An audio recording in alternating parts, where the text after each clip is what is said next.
had a question for you, Arta, and that was that earlier today we were talking about some of the classes you took at university, and I understood from you and Rebecca that one of the courses you took, you had to do a zine, like a magazine, because I had to ask that. What's a zine? But you made a zine. Would you tell me about that? One January, Barbara Crow was running a course called Second Wave Feminism. And we had to do all the reading before we came, and we went to class from 8 till 4. Then when that 6 days was over, we had 3 more weeks to write an essay and turn it in, and then we would get marks for as though we had attended a full course. So it was one of those courses that's squeezed in, but very intense. And I had done these courses before and knew that I could not keep up with the reading because when I went home at night, I was tired. So toward the last day of the course, all of the women were gathered together, and the teacher came in and said, Arta, you have to phone home. So I went outside to find out what was wrong. And my friend Jackie McClellan's mother had died, and the funeral was that afternoon. So the women asked me what I was going to do, and I said, of course, I'm going to stay to the course. And they said, no, go to your friend's mother's funeral.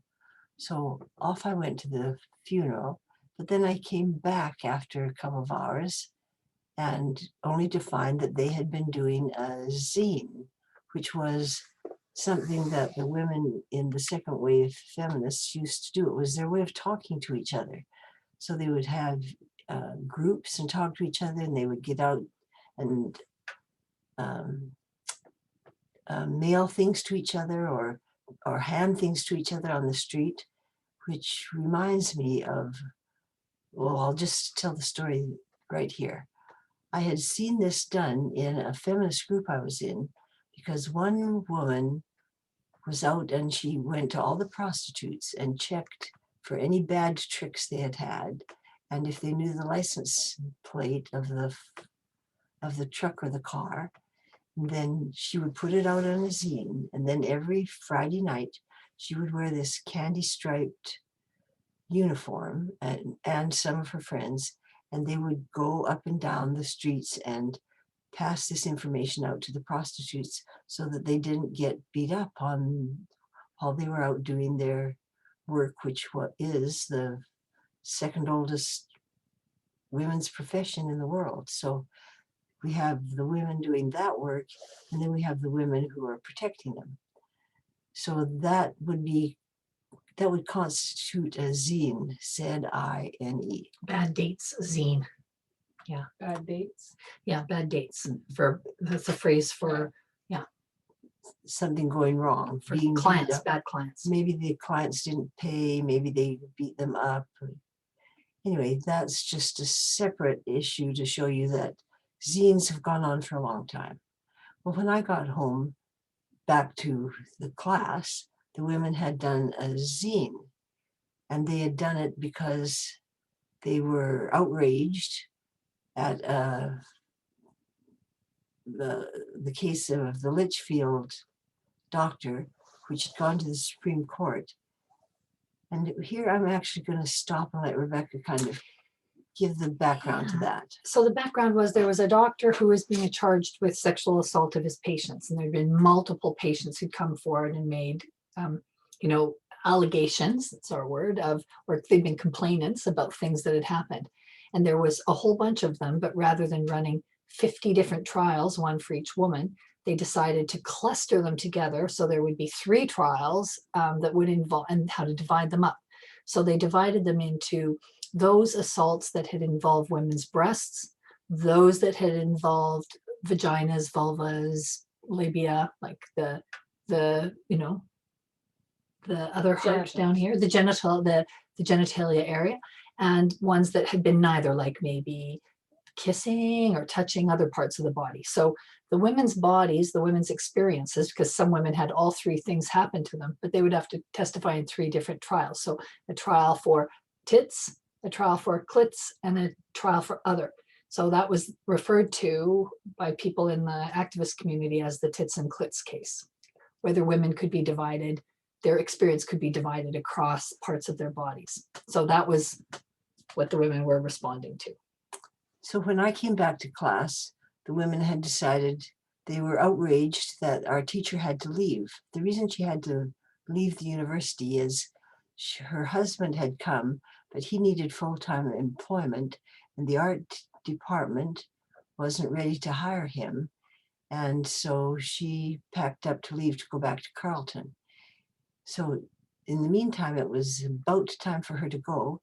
And then the university came forward and said, oh, we'll back up, and of course we'll hire him. But by that time it was too late. Both of them had already found employment elsewhere so that they could live together. It's a common problem with when you have two people in academia. So when we came back, they were mad that she had to go, and they decided to do a tits and clits zine.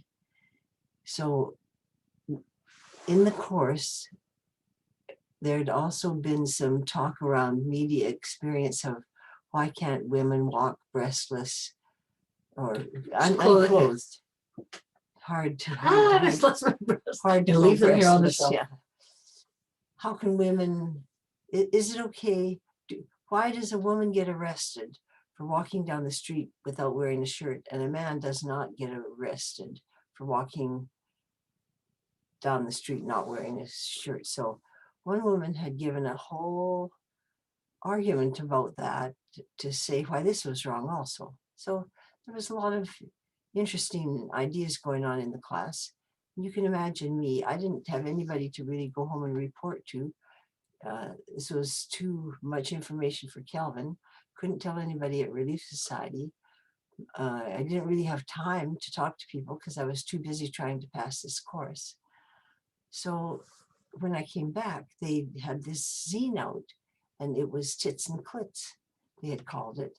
And they'd all gone to the photocopier, the university photocopier, and photocopied their breast, which they weren't allowed to use the university photocopier, but they were all mad at the university for having lingered so long that we were losing this well-beloved professor. So there was the book, and Rebecca still has my Tits and Clits, my copy of the Tits and Clits zine, which not everybody actually wants to even say the title. Well, there was one other thing. This was the last day of the class.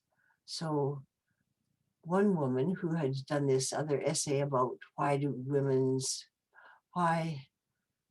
is the breast vulnerable to